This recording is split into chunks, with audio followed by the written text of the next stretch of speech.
Mas vamos à palavra de Deus. Eu quero convidar você a abrir sua Bíblia comigo no Evangelho do nosso Senhor Jesus, segundo escreveu Lucas, capítulo de número 7. Lucas 7, o verso de número 36 a seguir.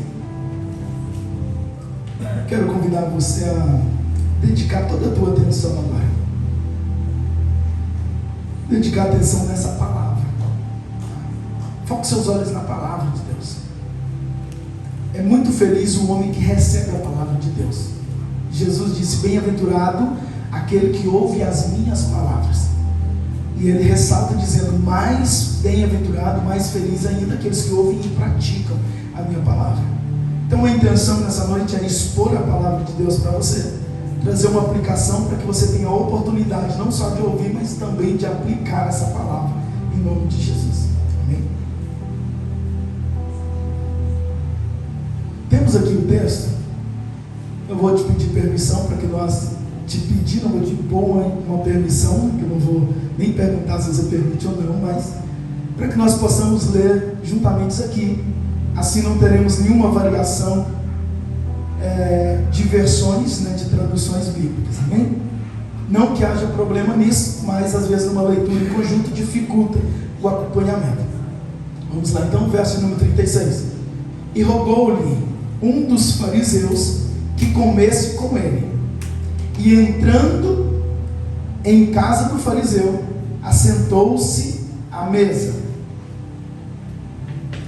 E eis que uma mulher na cidade, que era uma pecadora, sabendo que ele assentava à mesa em casa do fariseu, levou um vaso de alabastro com unguento.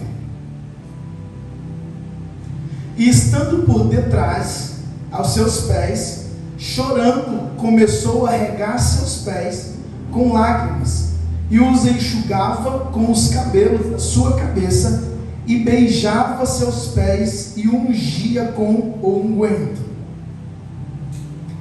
Quando isto viu o fariseu que o tinha convidado, falava consigo dizendo: se este fosse profeta, bem saberia quem e qual é a mulher que lhe toca, pois é uma pecadora. E respondendo Jesus disse: Simão, uma coisa tenho a dizer-te. E ele disse: dize a mestre. Um certo credor, isso Jesus já dizendo, um certo credor tinha 2 devedores. Um devia-lhes 500 dinheiros e outro 50.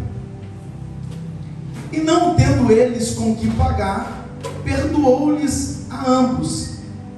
Dize, pois, qual deles o amará mais? E Simão respondendo disse: tenho para mim que é aquele a quem mais perdoou. E Jesus lhe disse: julgaste bem. E voltando-se para a mulher, disse a Simão: vês tu esta mulher? Entrei em tua casa e não me deste água para meus pés, mas esta regou meus pés com lágrimas e os enxugou com os cabelos de sua cabeça.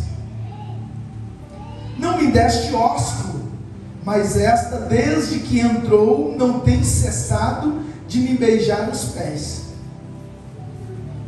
Não me ungiste a cabeça com óleo, mas esta ungiu meus pés com unguento. Por isso te digo que os seus muitos pecados lhe são perdoados, porque muito amou. Mas aquele a quem pouco é perdoado, pouco ama. E disse a ela: os teus pecados te são perdoados.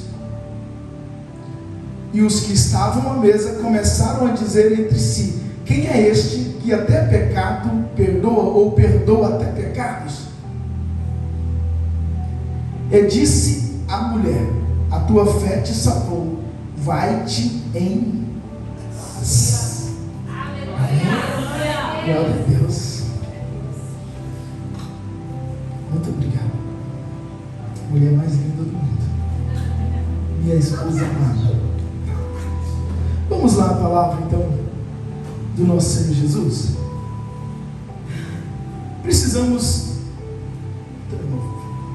Precisamos andar aqui dentro.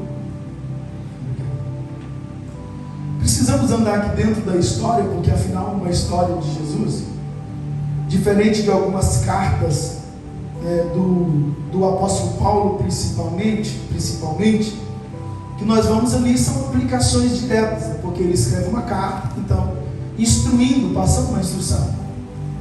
Então, quando nós olhamos para uma carta, por exemplo, pode baixar um pouquinho só o fundo musical, por favor, deixa bem suave mesmo. Amém. Obrigado, assim está ótimo. Então, quando nós vamos para uma carta, nós temos ali já instruções diretas. Então, nós já podemos ali entender o que aqui o apóstolo Paulo está dizendo. Um dos exemplos: portanto, nenhuma condenação há para os que estão em Cristo Jesus, que não andam segundo a carne, mas andam segundo o Espírito. Então, nós vamos ali, extraímos já uma aplicação da palavra. Mas agora aqui não, aqui nós temos uma narrativa de Lucas. Está com raiva de mim que é lá dali. Temos uma narrativa de Lucas a respeito de uma história que aconteceu com o nosso Senhor Jesus. E a história começa dizendo da seguinte forma clara e absoluta, não temos dúvida nenhuma aqui: um certo homem chamado Simão, que acaba por não nos dar uma identidade muito clara, porque era um nome muito comum naquela época, e não fala sobre o nome. Então, Simão. Então é mesmo que você falar, cheguei em Portugal, falar, em Portugal o senhor Luiz chamou Jesus para entrar na casa dele. Se você não der uma referência de quem é esse senhor Luiz, ou o senhor Manuel, ou o senhor, algum outro senhor, ou Nuno no nosso tempo, né? Se nós falarmos só assim, não darmos uma referência, nós não vamos conseguir identificar essa pessoa. Então Simão aqui é exatamente isso. Simão é um nome muito conhecido, mas nós temos só uma identificação: ele era fariseu. Tá? Então, para nós entendermos melhor aqui, nós temos que compreender um pouquinho sobre o farisaísmo. Tá? Um fariseu era alguém, se eu fosse perguntar aqui, nós não vamos perguntar, porque com o de ensino fica difícil a participação, né? Com o de ensino a gente participa mais. Mas se fôssemos perguntar aqui, com certeza, muitos já olhariam bem todo para um fariseu. Por quê? Porque Jesus em várias ocasiões repreende os fariseus, certo ou errado? Então o fariseu para a gente já está definido como alguém que não é muito amigo de Jesus. E eles vão nos provar isso na verdade, mas o farisaísmo era um povo que estudava e meditava muito na lei. Eles eram doutores da lei. A lei, qual lei? A lei do Antigo Testamento, aquela mesmo que o próprio Senhor Deus nos entregou. Então, nos entregou através de Moisés. Então, os fariseus, eles eram um grupo de religiosos dotados de conhecimento da lei. Então, eles eram minuciosos no cuidado com a lei. Então, o que nós estamos falando aqui é de uma pessoa que pertencia a um grupo que procurava agradar a Deus. Só que nós já sabemos também que eles já tinham perdido completamente a noção do que era o verdadeiro relacionamento com Deus e o que a lei ela mostrava a respeito do relacionamento com Deus. Por isso veio o Senhor Jesus e nos deu um novo testamento, uma nova lei, um novo tempo, através do sacrifício de Jesus agora, e não através da lei do Antigo Testamento, é que nós nos relacionamos com Deus. Jesus não deixa de lado, não vem para poder abolir, deixar de lado a lei, não, mas ele vem para cumprir a lei, para nos mostrar exatamente o que a lei queria nos ensinar a respeito do relacionamento com Deus. Mas a partir de agora, é em Jesus que nós temos intermédio até a Deus, e não através da lei mais. Então, os fariseus eram para ser pessoas de confiança, porque eram líderes religiosos que cuidavam das coisas relacionadas às coisas de Deus. Então ele decide convidar Jesus, e Jesus decide então ir até a casa dele. Aí a palavra claramente nos diz que Jesus ele vai então jantar com o fariseu. E depois no decorrer, para você não ficar assustado, um pouquinho sobre o jantar naquela época. Às vezes um jantar com uma pessoa de importância renomada como Jesus já estava ganhando muita fama por causa dos milagres que ele fazia. um jantar assim era algo meio que público, as casas ficavam meio abertas, então pessoas poderiam entrar, não assentar na mesa, não participar do jantar, mas poderiam ficar ali olhando, observando, porque era uma figura importante, e até recebendo dos ensinamentos que estava acontecendo ali. Então era comum os debates religiosos, então era comum, principalmente na casa do fariseu. Então tinha ali um líder religioso, e estava ali alguém que estava fazendo e manifestando a vontade de Deus, e muitas vezes confrontando os ensinamentos daqueles líderes religiosos. Aí eles vão sentar junto para um jantar. O que você acha que vai acontecer? Um monte de curioso vai lá para poder observar. Normal, natural. E às vezes não só curioso, mas interessado em saber quem está certo nessa história. Mas aí a Bíblia começa narrando isso, que eles estavam sentados ali na mesa. Para a gente entender um pouquinho, você que é mais detalhista na palavra e às vezes quer olhar, quer entender tudo ali dentro, como minha esposa, por exemplo, às vezes ela chega e ela fica assim, então isso aqui, como é que é? Amém, glória a Deus, isso é gostoso. Então você pode às vezes perguntar, se Jesus estava sentado na mesa, como é que essa mulher chega e começa a molhar os pés de Jesus? Essa tem uma explicação muito tranquila. Jesus ele estava sentado numa mesa, mas a mesa naquele tempo, naquela cultura, era baixinha. Era baixinha. Então quando sentava na mesa, era sentar mesmo no chão para poder apoiar na mesa para poder comer. Então automaticamente os pés tinham que ficar para trás, porque senão não daria, né? Todo mundo com o pé para frente não fica confortável. Então sentava no chão com os pés para trás para poder apoiar na mesa que é baixinho. Ainda é cultura em vários lugares no Oriente Médio. Uma mesa super baixinha, então você tem que sentar no chão, coloca os pés para trás e a partir dali então os pés ficam meio inclinados para o lado de fora. E aí Jesus está ali tranquilo. Uma mulher fica sabendo que Jesus ia lá. O texto nos declara isso, porém, né, ela não ficou sabendo que Jesus estava, ela ficou sabendo que Jesus ia. Embora algumas versões possam nos atrapalhar um pouquinho, mas essa é a realidade, por causa do que Jesus vai declarar depois. Depois Jesus ele declara, desde que eu entrei, ela não para de molhar os meus pés. Então Jesus mal sentou, ela já tomou posse daquilo que ela queria. Mas vamos lá então, Jesus ele está ali, e de repente do nada a cena muda. Jesus foi convidado pelo fariseu, ele não foi convidado por uma mulher. E aí então quando Jesus assenta na mesa, a mulher ela entra e ela começa a fazer ali uma bagunça, uma desordenância para aquilo que estava preparado, falando em ordem, não falando em desordenância de falta de quebrar as leis, nada disso, mas o que ela está fazendo ali foge da norma de um jantar. Você já imaginou, está jantando e alguém está ali molhando seus pés, lavando, enxugando e chorando? Não era esse o propósito, sem certeza que Simão, o fariseu, não pensou nisso também. Porque ele pensou o seguinte, vamos ter um jantar aqui apropriado, eu vou espremer Jesus na parede, eu quero saber tudo, ver se verdadeiramente ele é um profeta, hoje nós vamos pegar ele aqui. Aí do nada entra alguém e muda todo o cenário daquilo que estava acontecendo. Então essa narrativa agora começa a apresentar para a gente Jesus fazendo uma comparação entre dois cultos. Repete comigo, Jesus faz uma comparação entre dois cultos a Ele. E culto entendemos como oferecer algo, tá? Então se você está oferecendo um jantar para Jesus, você está prestando-lhe um culto, embora não entendendo muito bem o que está acontecendo, mas é exatamente isso, tá? Então vamos lá, alguém quer a atenção de Jesus, Jesus vai até a casa dele, e ele começa então a fazer uma avaliação daquilo que está acontecendo. Sabe o que eu gosto aqui? É de ver que Jesus ele faz avaliação e comparação. Sabia que muitas vezes a gente ignora isso? É para Jesus a gente faz isso mesmo, se é para Jesus, Jesus vai aceitar. Não. Para Jesus eu vou dar aqui umas ofertinhas mesmo, umas moedinhas, então tudo bem. Jesus ele não está interessado em valores, Jesus ele está interessado no que está no coração. Jesus não faz avaliação de valores. Jesus ele fez nesse texto uma avaliação do culto. Você conhece uma outra passagem também, muito provavelmente, que Jesus ele faz uma avaliação das ofertas que são entregues a ele no altar. Jesus ele está perante, ele está no templo, perante o gasofilácio, lugar de apresentar as ofertas, e ele começa a observar, em uma outra passagem, ele começa a observar quem está ofertando e como que estava ofertando.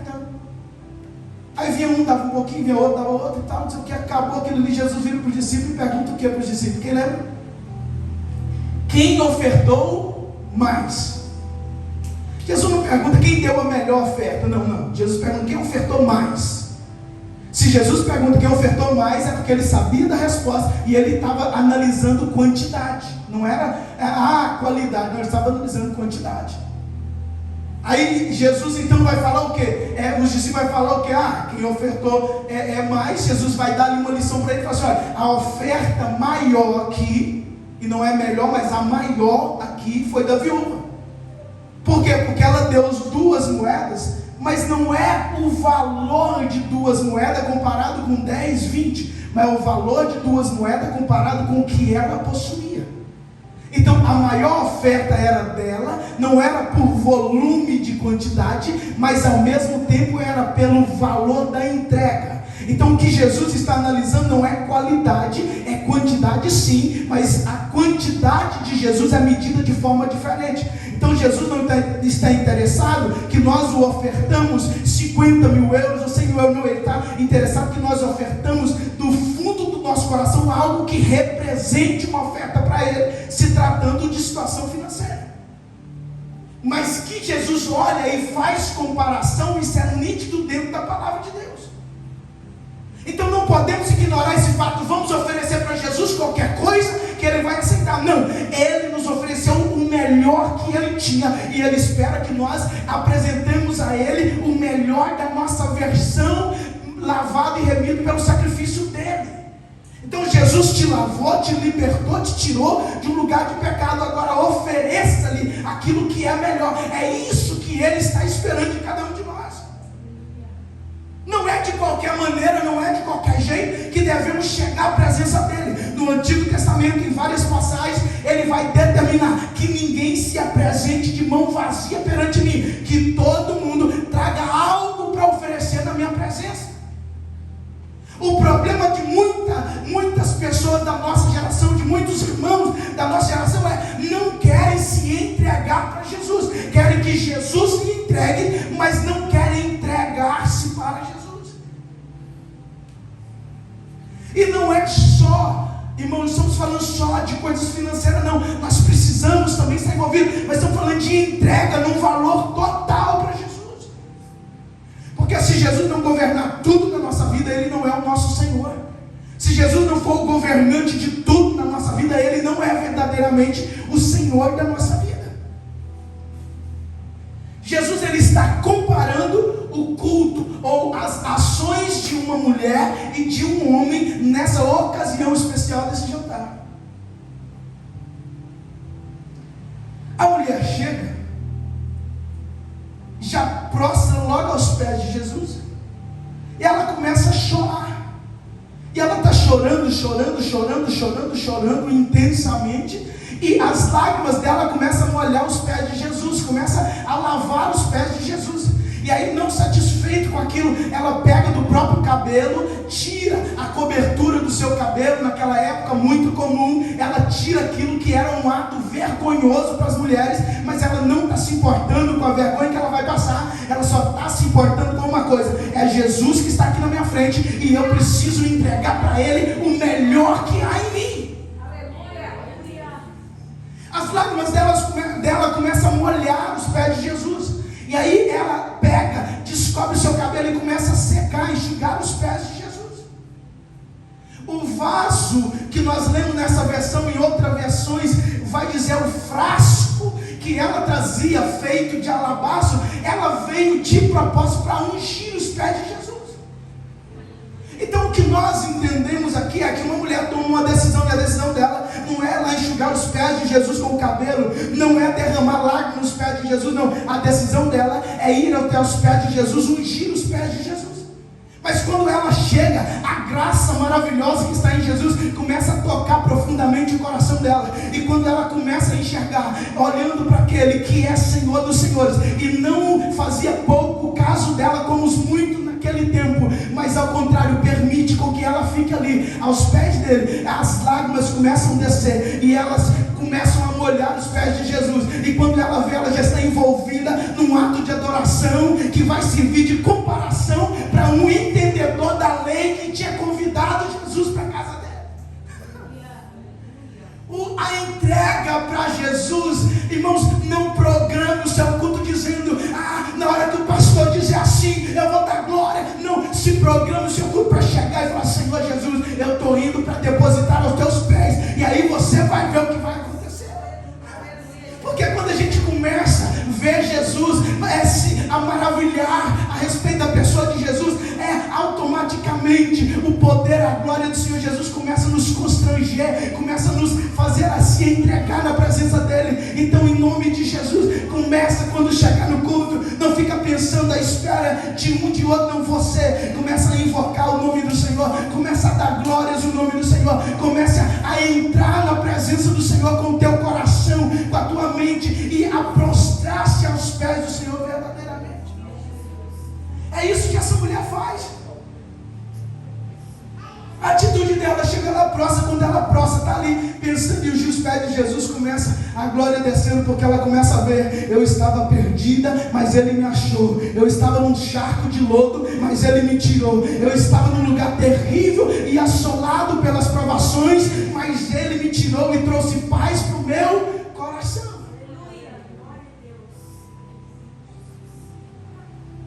Pastor, mas o texto não fala que a mulher era uma pecadora? Fala. Era a forma de identificar ela, era a forma como ela era conhecida na cidade. Provavelmente o pecador aqui dava-lhe um título simbólico, para a população, mas em outras palavras queria dizer uma prostituta. É o mais aceitável. Uma mulher pecadora, em outras palavras, estava dizendo uma prostituta, que vivia nas esquinas da rua, em frente aos mercados, procurando seduzir algum homem, para poder tirar dali algum tipo de sustento, algum tipo de ganho. Mas essa mulher, ela toma uma decisão, e a decisão dela é de se prostrar aos pés do Senhor Jesus. E o que está acontecendo ali é algo tão maravilhoso e tão glorioso, que começa a espantar e mudar o ambiente. Deixa eu falar algo para você. Quando você se entrega aos pés do Senhor Jesus, quando você está oferecendo um culto de entrega absoluta ao Senhor Jesus, algumas coisas ao seu ambiente começam a mudar. Algumas coisas do seu ambiente começam a ganhar formas diferentes.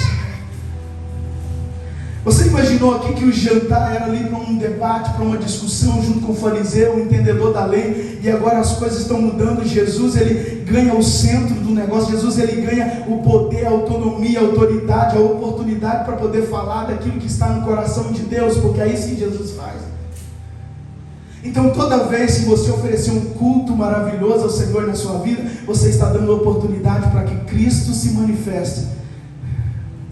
Então ofereça-lhe cultos agradáveis dentro da tua casa. Não espera só o dia de culto aqui na igreja. E ofereça cultos agradáveis ao Senhor dentro do teu trabalho. Arruma um cantinho, arruma uma forma dentro do teu coração, mas ofereça. Porque quando nós estamos cultuando, o Senhor Jesus, ele está presente. E quando ele está presente, a atmosfera vai mudando, o contorno da história vai mudando. E às vezes aquilo que era para ser um desastre, Deus vai transformando tudo em uma bonança e uma bênção maravilhosa. Então esteja sensível a isso. A mulher, ela entra aos pés de Jesus, mudou todo o contexto ali. Aí dentro dessa situação, a mulher conhecida, a pecadora, o fariseu, começa a pensar dentro do teu coração: se Jesus fosse verdadeiramente um profeta, ele saberia quem é essa mulher, e ele não permitiria que ela fizesse isso com ele.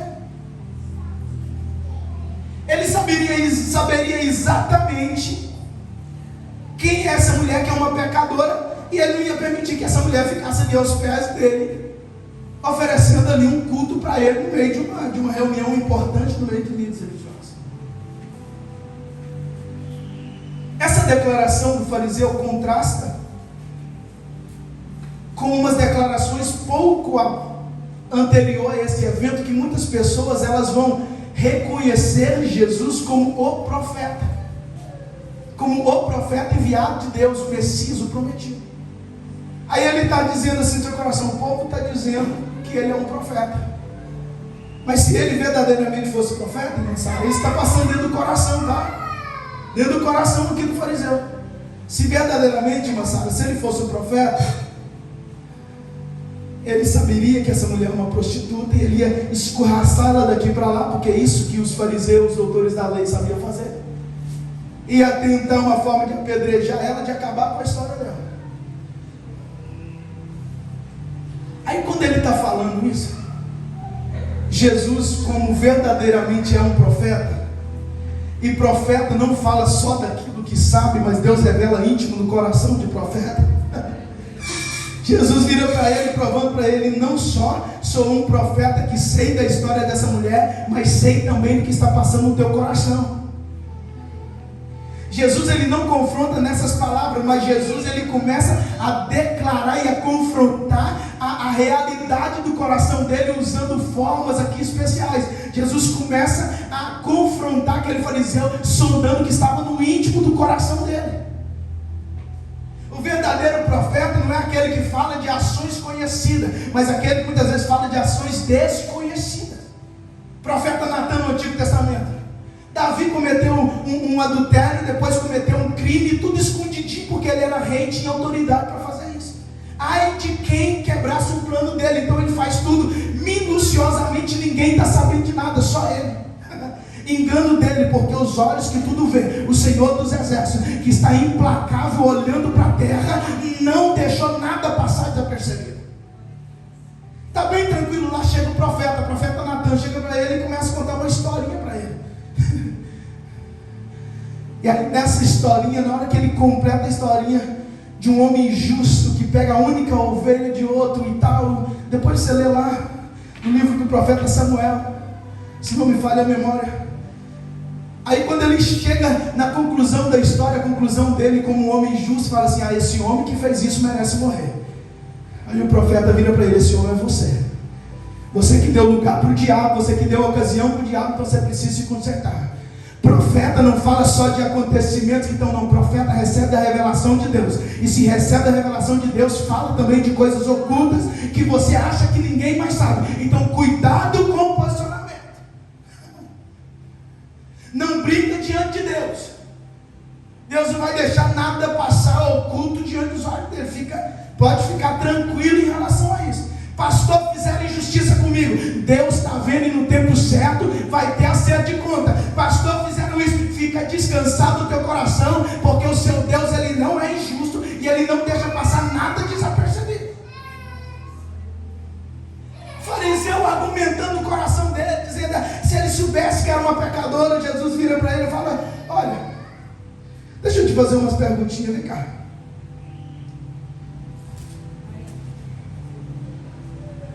Versículo de número 43, não, melhor, 42, 41.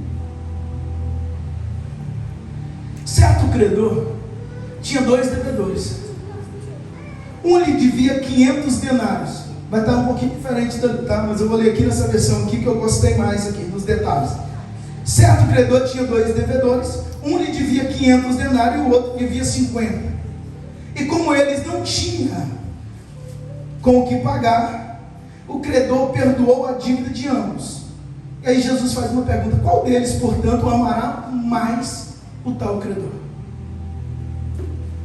Pergunta de primeira série, né? Pergunta do Beabá. Tinha 2 pessoas que deviam um montão, de jamais conseguir pagar, outro devia só um pouquinho. Aí aquele a quem eles deviam decide perdoar a dívida. Quem vai demonstrar mais amor? Quem vai amar mais? Provavelmente aquele que teve a dívida maior perdoada, vai ter um sentimento maior de gratidão, certo? Aí Jesus vira para ele, olha, você julgou bem a causa.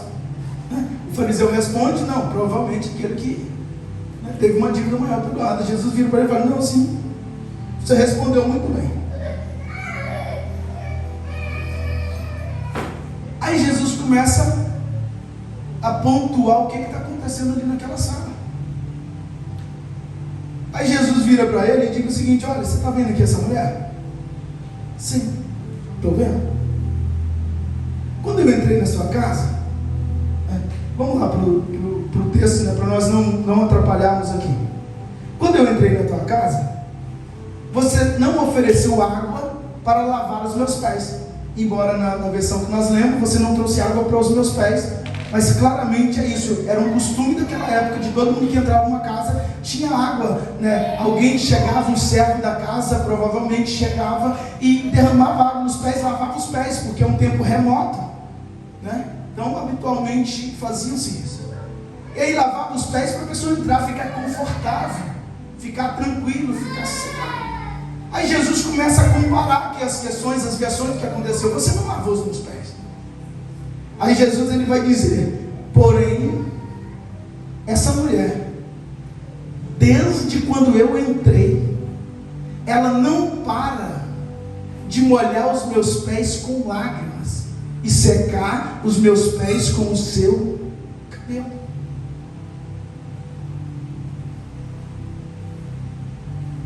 Você que é entendido da lei, fariseu, você que está prestando aqui uma reverência, fez um jantar, oferecendo um jantar na tua casa. Você tem por costume receber pessoas aqui renomadas, e quando essas pessoas chegam, lava os pés, para que a pessoa entre tranquila e confortável para dentro de casa. Aí quando eu cheguei na tua porta, você sequer me ofereceu água para lavar os pés.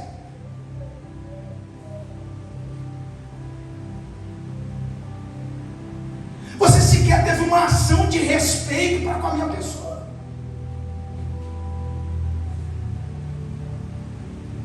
Agora você está querendo trazer as coisas para o mesmo nível e comparar eu estar sentado na mesa com você e uma mulher que está chegando e está prostrada no meu pé. Você quer realmente trazer a conversa para esse nível?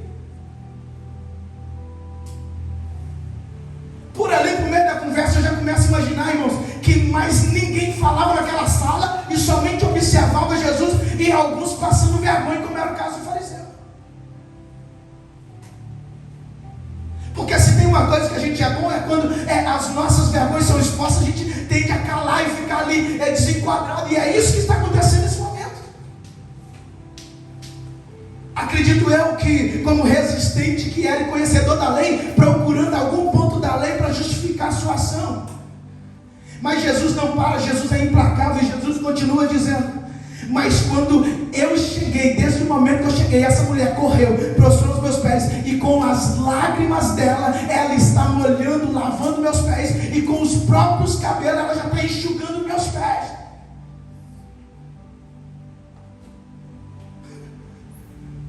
Não vem trazer a conversa para esse nível aqui não, porque aqui não tem lugar para você com essa tua arrogância. Você pensa que conhece, você acha que tem, mas entenda uma coisa: o negócio aqui comigo não está relacionado exatamente a isso, está relacionado à entrega profunda do coração. O que verdadeiramente você está me oferecendo aí dentro do teu coração. Dentro do coração do fariseu, o que tem? Uma preocupação se era mestre ou não era, se era profeta ou não era, e começa um argumento dizendo não é profeta porque não está reconhecendo o pecado. Aí Jesus está respondendo para ele: eu sou profeta sim, porque não só reconheço que é uma pecadora, mas reconheço que está também dentro do teu podre coração.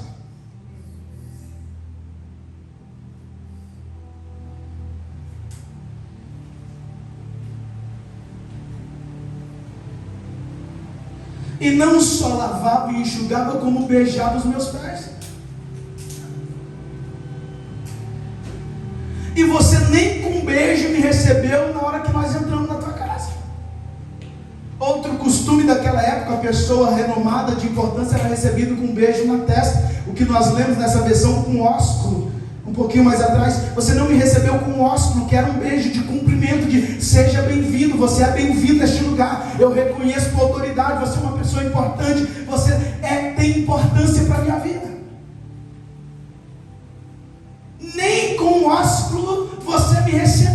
Agora essa mulher, ela não para de beijar, não é a minha cabeça, não é a minha face, ela não para de beijar os meus pés, reconhecendo que eu sou importante para a vida dela.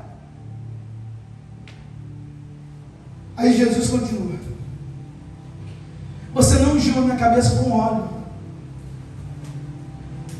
simples de oliva, falando azeite. Você não pegou um azeite simples e ungiu a minha cabeça, que também era um sinal de reconhecimento da importância da pessoa que estava entrando em casa. Você só convidou Jesus para entrar, você não se importou com mais nada. Jesus está dizendo para ele: você só me convidou para entrar, você só achou que preparar um jantar e fazer que eu viesse até aqui, as coisas, não, você não se preocupou com a minha presença, com a importância que eu estou dando para a tua vida, você não se preocupou com isso. Tudo que era importante, você poderia e tinha condições de fazer, você não fez. E agora ainda no seu coração você começa a argumentar alguém que está fazendo.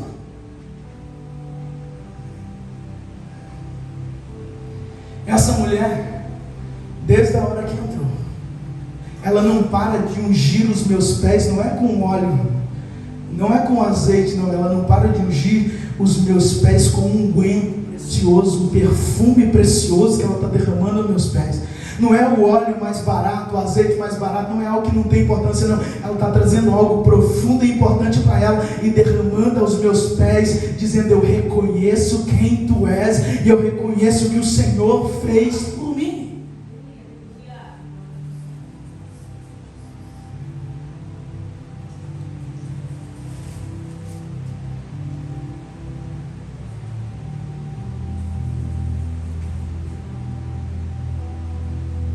Aí Jesus, ele afirma no verso número 47: por isso afirma você que os muitos pecados dela foram perdoados, porque ela muito amou. Mas aquele a quem pouco ama, ou melhor, mas aquele a quem pouco se perdoa, pouco ama. Depois de tudo que Jesus ele demonstrou para aquele fariseu, ele traz ele para o conceito do entendimento que aquela mulher teve e do que verdadeiramente estava acontecendo naquele lugar. A parábola, a ilustração que Jesus disse, ele fala a respeito de alguém que devia e não tinha condições de pagar, ou era muito difícil poder pagar.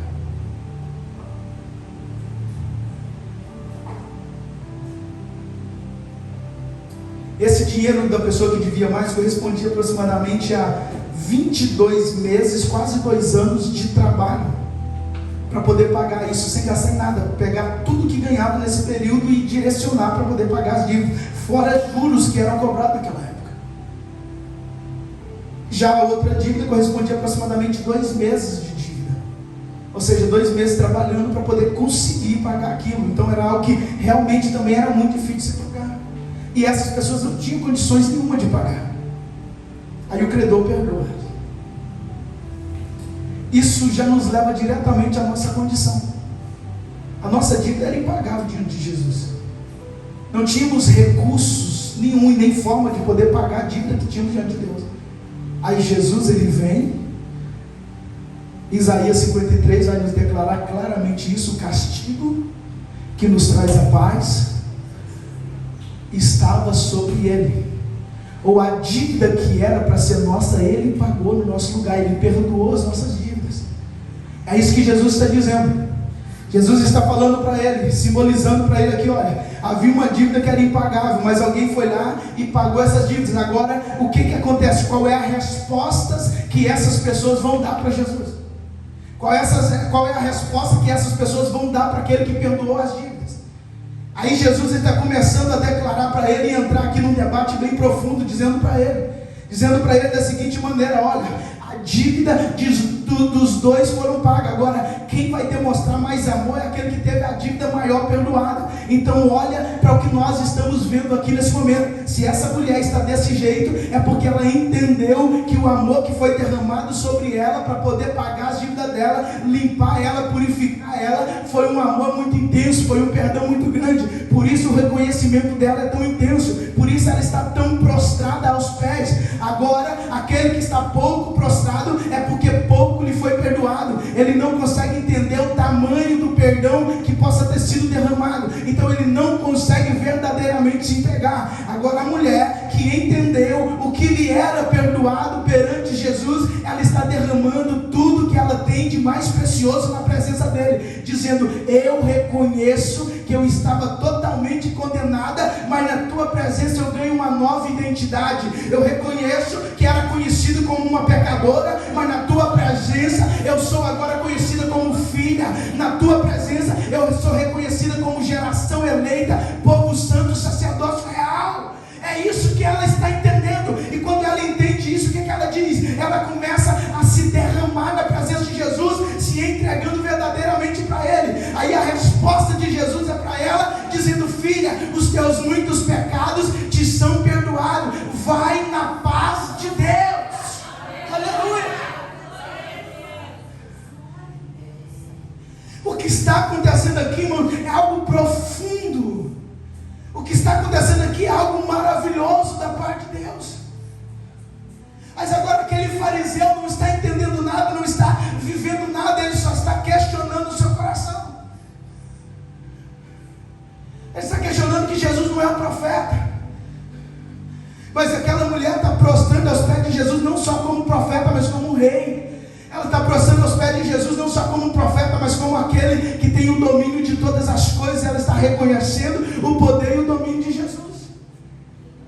Pastor, mas como assim o perdão dos pecados? Ele é perdoado pela fé em Jesus. Ele não é perdoado por amor que nós temos por Ele. Irmão, deixa eu te falar uma coisa. Nós só conseguimos demonstrar amor a alguém que nós verdadeiramente confiamos e temos fé. O que essa mulher está dizendo e ela está demonstrando com o seu amor é o seguinte: eu reconheço que Jesus é um porto seguro. Eu reconheço que mesmo tendo sido prostituta, eu posso chegar aos pés dele, que ele não vai me excluir do meio da sociedade. Ele vai me dar uma nova identidade, ele vai me trazer uma libertação, ele vai escrever para mim uma nova história.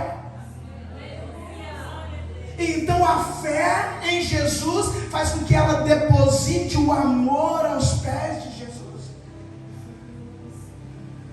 E se nós analisarmos bem, o que nós vamos ver aqui no texto está da seguinte maneira. O verso de número 48. O verso de número 47. Por isso afirmo a você que os muitos pecados dela foram perdoados, porque ela muito amou. O que Jesus está declarando aqui é toda essa ação que ela tem, e os pecados perdoados aqui não é uma consequência desse amor, porque isso contradiziria a frase seguinte de Jesus. Mas o que Jesus está dizendo aqui é porque os muitos pecados delas foram perdoados, ela está demonstrando e depositando tanto amor assim aos meus pés. O que os estudiosos chegam a breve conclusão é que provavelmente essa mulher já tinha tido um encontro com Jesus de alguma outra forma, em algum outro lugar. Só que ainda não tinha sido anunciado entre os povos e nem entre os fariseus, e todo mundo ainda a reconhecia como uma prostituta. Mas o que Jesus está declarando aqui, olha, a maravilha dessa declaração de Jesus dizendo para ela: porque ela muito amou, os pecados delas foram perdoados, porque ela muito amou, porque é isso que Jesus exemplifica um pouco mais acima. Quando alguém muito ama, é porque ele entende que ele muito foi perdoado. Então o que Jesus está dizendo para ela, para ele, para aquele povo todo que está ali dizendo o seguinte: eu aceito a adoração dela, porque ela já se libertou do pecado, ela já não vive mais naquela posição, ela tomou uma nova iniciativa, um novo posicionamento, e a partir de agora, a palavra que eu tenho para ela é que ela se posicione, vá em paz e não viva mais nessa condição de pecadora, mas agora viva na identidade de verdadeiramente filha de Deus. É isso que Jesus está demonstrando, porque Jesus ele conclui dizendo o seguinte: mas aquele que pouco se perdoa, pouco ama. E o pouco ou muito perdoar não está literalmente, nós temos isso, base teológica, bíblica, para poder falar, não está relacionado ao tanto de pecado que se cometeu, mas o tanto de pecado que se arrependeu dele. Que Jesus está trazendo aqui numa declaração, falando assim: ela era prostituta, ela tinha muito mais pecado que você que era fariseu. Não, o que Jesus está dizendo aqui é o seguinte: ela se arrependeu de tudo aquilo que ela cometeu. Por isso que está sendo perdoado, porque o perdão de pecado é na base da confissão. Perdão de pecado não é a respeito, eu cometi tantos pecados e agora não. Só é perdoado a partir do momento que você confessa. Aquele que confessa, arrepende, alcança misericórdia. Então o que Jesus está declarando aqui é o seguinte: ela reconheceu o pecado, ela confessou os pecados, ela abandonou esse pecado e por isso foi perdoado. Por isso ela muito ama, ela entendeu a profundidade do amor de Cristo. Ela entendeu a profundidade do que Cristo está fazendo por ela, do que Deus fez por ela. Deus já havia enviado o Filho único dele para poder morrer, para poder perdoar os pecados. Embora Jesus ainda não tivesse sido crucificado, mas a ação de Deus já tinha sido liberada. E a partir do momento que a ação de Deus é liberada, aqueles que tomam posse dessa bênção, eles são abençoados e prósperos pela palavra poderosa de Deus. Então o que essa mulher está entendendo aqui é isso: confessou, arrependeu, abandonou.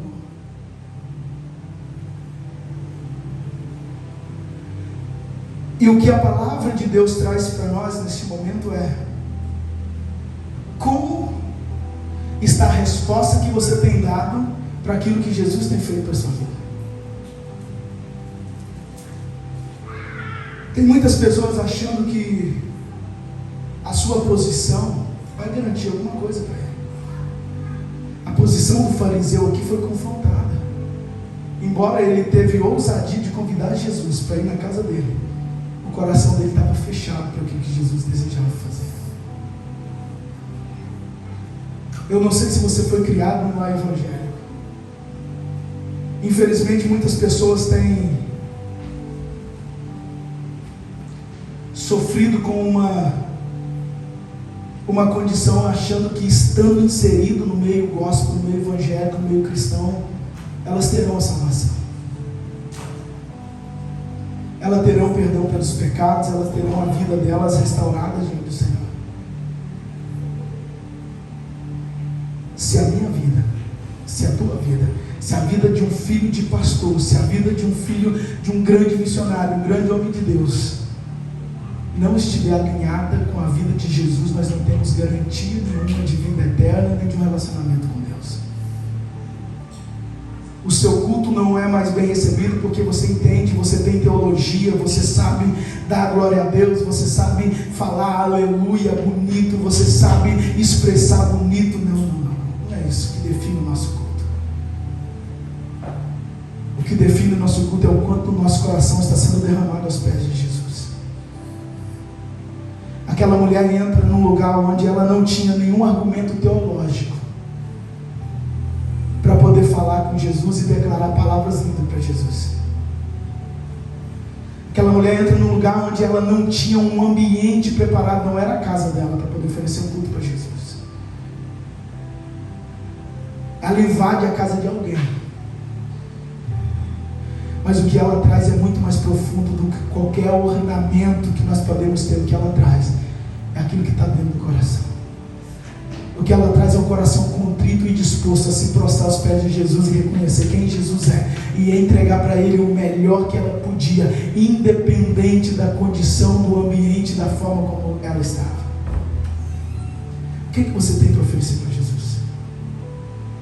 nós vamos encerrando a nossa ministração, mas encerro com esse apelo poderoso da palavra de Deus. Reflita sobre como você tem se chegado diante de Cristo. Eu já cheguei diante do Senhor em cultos de adoração, com o coração tão despedaçado por causa de aflições da vida, que eu falei claramente com Jesus no meu período de oração inicial. Eu falei assim: Jesus, hoje eu não tenho nada para te oferecer.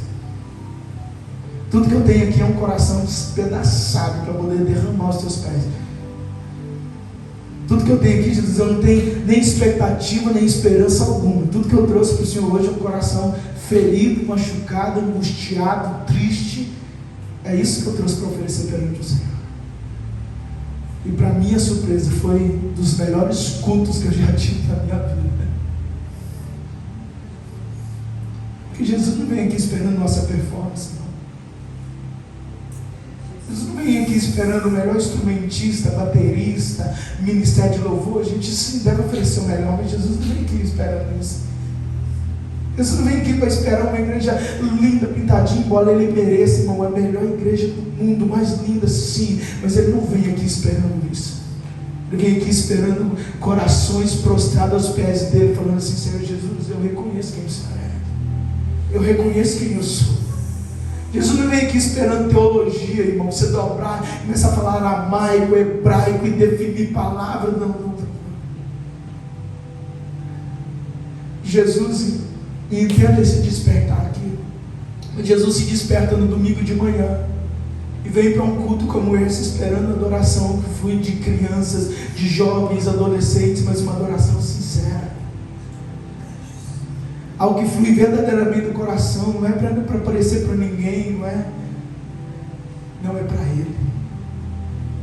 Jesus não se preocupa também se você vai descabelar, se você vai o olho se borrar todo de lágrimas. Não. Jesus está interessado em verdadeiramente colher algo profundo de você. E isso só é possível quando nós entendemos o que Ele fez por nós. Quem era você antes de Jesus? Ah, pastor, eu não tenho consciência de quem verdadeiramente eu era. Você precisa ter consciência. Vai para a palavra de Deus e procure entender quem é o ser humano sem Jesus. Você precisa disso. Você precisa entender quem é o ser humano sem Jesus, irmão. Você precisa entender o que é que te espera sem Jesus. Sabe? Se a gente não tiver consciência do que nos espera sem Jesus, a gente não vai conseguir entender o que Jesus fez. Não é um nome bonito, irmão, que a gente canta só. Não é louvores românticos, não é só isso. Foi para nos tirar do lugar de condenação, sabe? Não é um lugar de condenação, tipo, está condenado, pronto, acabou. Não, o sofrimento é eterno. É um lugar de total separação de Deus. Sabe, total separação de Deus. Sabe o que mais vai angustiar no inferno? Não é o fogo. O que mais vai angustiar no inferno é não ter a presença de Deus lá para nos socorrer, sabe? Nós fomos gerados nele, irmão. Nós não sabemos viver sem Ele. Você não sabe viver sem Jesus, sabe? O que nos sustenta nessa terra, sustenta a humanidade nessa terra, irmão, ainda são fragmentos de Deus que estão no ser humano. Tipo, mais perverso que seja, ainda existem fragmentos lá. Por isso uma expectativa tão grande do povo de Deus de que esses sejam restaurados, trazidos de volta para casa. O que sustenta é isso, irmãos. A partir desse momento, acabando essa oportunidade, irmão, é uma expectativa horrível, ardente de condenação, de afastamento de Jesus. Sabe, se a gente não consegue, não é medo, irmão, é entendimento de quem é Deus e de quem nós somos. É isso que nós precisamos.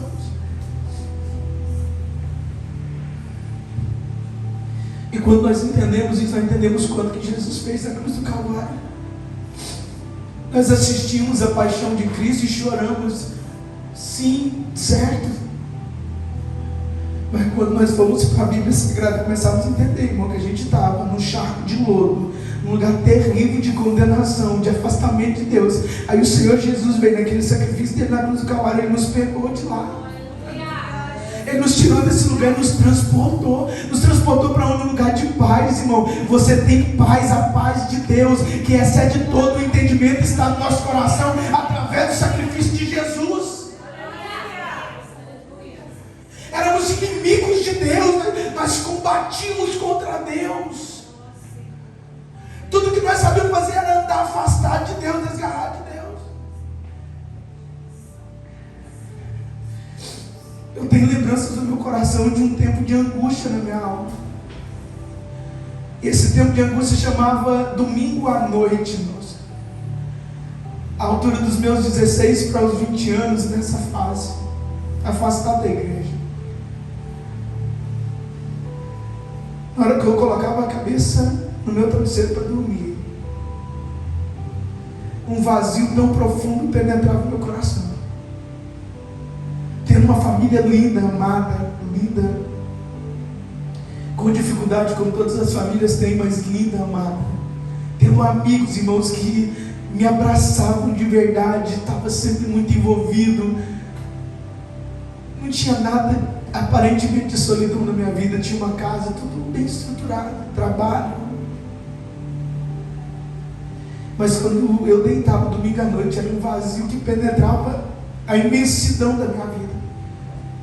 E a pergunta era: o que eu vou fazer da minha vida na semana que vem? Sabe o que penetrava ali? Era a ausência da presença de Deus. Era o Espírito Santo de Deus já me chamando, falando: filho, vai ser triste lá.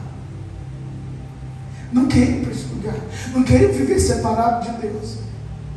Sabe o que mais atormentou Jesus na cruz do Calvário? Não foi a dor de morrer pendurado na cruz do Calvário, não. O que mais atormentou Jesus na cruz do Calvário foi a separação que ele teria que enfrentar diante de Deus, quando o castigo estava sendo antecipado sobre ele. Ele enfrentou a separação de Deus naquele momento, por causa do amor que ele tinha para conosco. Depois, como não havia pecado nele, ele venceu essa separação. Ele venceu a morte, está diante do trono de Deus, a destra do trono de Deus, mas ele enfrentou essa separação. Por isso a angústia de Jesus na cruz do Calvário, dizendo: Pai, por que o Senhor me desampara? Fazia parte do processo. A dor não era o peso da cruz, não era o chicote, não era o espinho. A dor ali era a separação de Deus. Aí, irmão, quando nós entendemos isso, e o que está passando aqui nessa mulher é exatamente isso. Ela está vendo: eu vivia tão afastado, tão vazio, mas esse Jesus, andando e pregando pelas ruas, ele acendeu uma chama de esperança no meu coração. Eu sei que ele é o profeta, eu sei que ele é o enviado de Deus, eu sei que ele é o Messias prometido para a restauração de Israel, e eu aceito essa restauração. E ela prostra aos pés de Jesus, reconhecendo Jesus e dando a Jesus a adoração que é devida, porque ela sabia de onde ela tinha saído.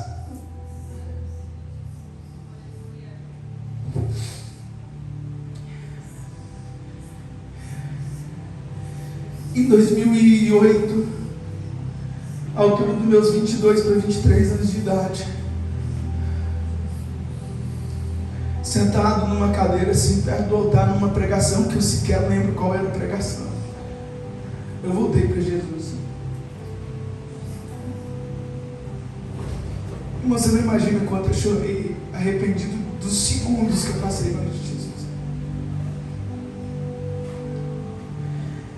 Aquela essência tão gostosa de Jesus preencheu meu coração de uma maneira que, irmão, me constrangeu por ter passado tanto tempo sem ter sentido neles.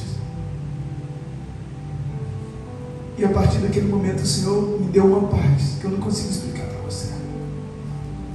Eu não estou falando de condições financeiras, condições físicas, não estou falando disso, eu estou falando de condição de espírito. É uma paz no espírito que excede todo entendimento. Irmão, não quero ser hipócrita dizer para você aqui que eu vou fazer isso, e se eu fizer, se me acontecer isso e tal. Não, mas a paixão que eu tenho por Cristo, que acendeu dentro do meu coração depois desse encontro com Jesus, é: se for preciso enfrentar a morte por Jesus, amém, eu vou. Eu dei minha vida para Jesus. Eu sei que muitos de vocês também deram a vida para Jesus. Então, quando se chegar perto desse Senhor Jesus, irmão, no culto, não fique analisando pecador, pecadora, fariseu, não. Chega diante de Jesus, se rasga. Mas, Jesus, eu sei Eu sei quem o Senhor é, eu sei o que o Senhor fez. E eu reconheço a tua majestade, a tua formosura. E Jesus, Ele está de braços abertos, esperando esse reconhecimento teu.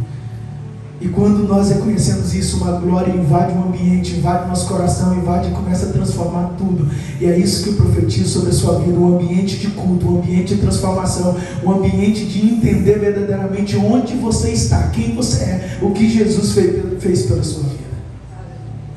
Não há outro lugar que nós pudéssemos estar nos seus pés de Jesus. Pega todas as possibilidades do passado, irmão, e joga fora. Tem um texto no Antigo Testamento que fala sobre Eliseu, que ele é chamado para seguir Elias, ele volta correndo, queima as carruagens. Se eu estiver errado aqui nas expressões, irmão, perdoa, mas tem alguém no Antigo Testamento que fez isso, não falha a memória, é exatamente ele. Queima tudo, irmãos, ele está arando com uma junta de boi, ele mata o boi, faz um churrasco. Sabe o que ele está fazendo? Acabando com a hipótese de voltar. Os discípulos, quando eles seguem Jesus, eles abandonam as redes que eles estavam pescando, dizendo assim: não, se a gente quiser voltar, não tem possibilidade mais de volta.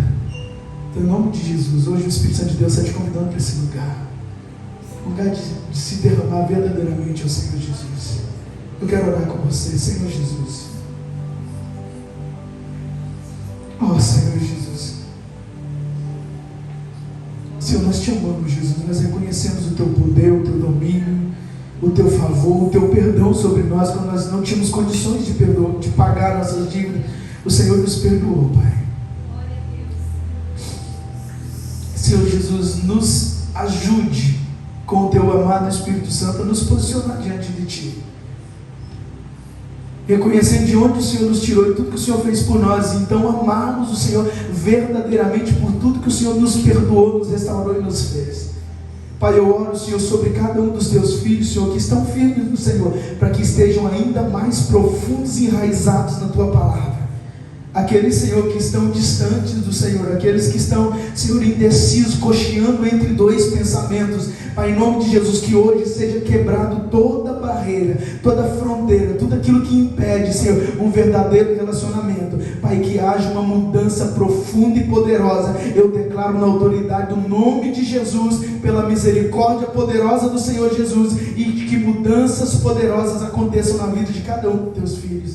Senhor, em nome de Jesus, encorajando cada um, Senhor, dos teus filhos através dessa palavra, a viver conforme a condição verdadeira que eles estão em Cristo Jesus, de uma nova identidade, um novo povo, ter um novo nome, ser uma nova pessoa, e portanto agora, nenhuma condenação há para aqueles que estão em Cristo Jesus, que não andam mais segundo a carne, mas andam segundo o Espírito. E é neste lugar, Pai, que eu oro para que teus filhos estejam sempre desfrutando dessa maravilhosa graça de Deus. Pai, eu declaro pelo poder do nome de Jesus, que todos que alcancem essa misericórdia, Senhor, aquilo que o Senhor Jesus declarou, a fé salvou essas pessoas, vão em paz em nome de Jesus. Receba essa paz da parte de Deus, receba essa salvação da parte de Deus, receba essa condição da parte de Deus em nome de Jesus. E você que recebe essa palavra, diga amém. E você que recebe no teu coração, aplaude o Senhor Jesus de forma poderosa.